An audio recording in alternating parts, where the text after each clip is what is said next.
தமிழ்நாட்டில் தலை நிமிர்ந்து கம்பீரமாக நிற்கக்கூடிய அந்த திருவள்ளுவர் சிலை கன்னியாகுமரி முனையில் இருக்கிறது. அந்த சிலையை பற்றி நிறைய பேருக்கு நமக்கு அதனுடைய விவரங்கள் தெரியாது. கடல் மட்டத்திலிருந்து 30 அடி பாறை மீதான இச்சிலையின் மொத்த எடை 7000 டன் ஆகும். பீடத்தோடு சேர்த்து இச்சிலையின் உயரம் 133 அடியாகும்.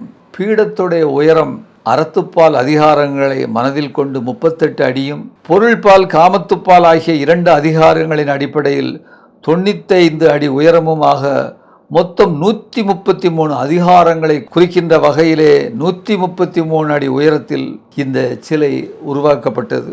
உப்பு காற்று இச்சிலையை அரிக்காமல் இருக்க அவ்வப்பொழுது வேதியியல் கலவை பூச்சி பூசி பாதுகாக்கப்படுகிறது. இப்படிப்பட்ட இந்த சிலைக்கு என்ன வந்தது என்று நீங்கள் கேட்கலாம். இங்கேதான் ஆபத்து வந்திருக்கிறது.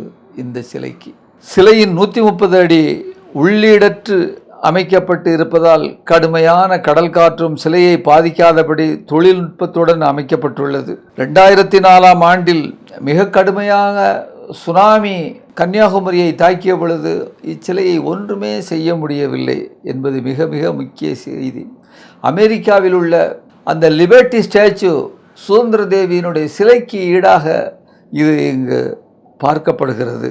அந்த அளவிற்கு முக்கியத்துவம் வாய்ந்த இந்த சிலை கன்னியாகுமரியில் உள்ள RSS சார்பு விவேகானந்த கேந்திரத்தின் முக்கியத்துவம் இந்த சிலையின் காரணமாக குறைவதாக ஒரு சிலர் பார்க்க ஆரம்பித்து விட்டார்கள். அதற்கேற்ப இந்த சிலையினுடைய முக்கியத்துவத்தை குறைக்க வேண்டும் என்று தொடர்ந்து காய்களை நகர்த்தி வருகின்றனர். அவற்றை நாம் முக்கியமாக பார்க்க வேண்டும். அதில் தொடர்ந்து இந்த நம்முடைய திருவள்ளுவர் ஐயன் சிலை புறக்கணிப்புக்கு உள்ளாகி வருகிறது.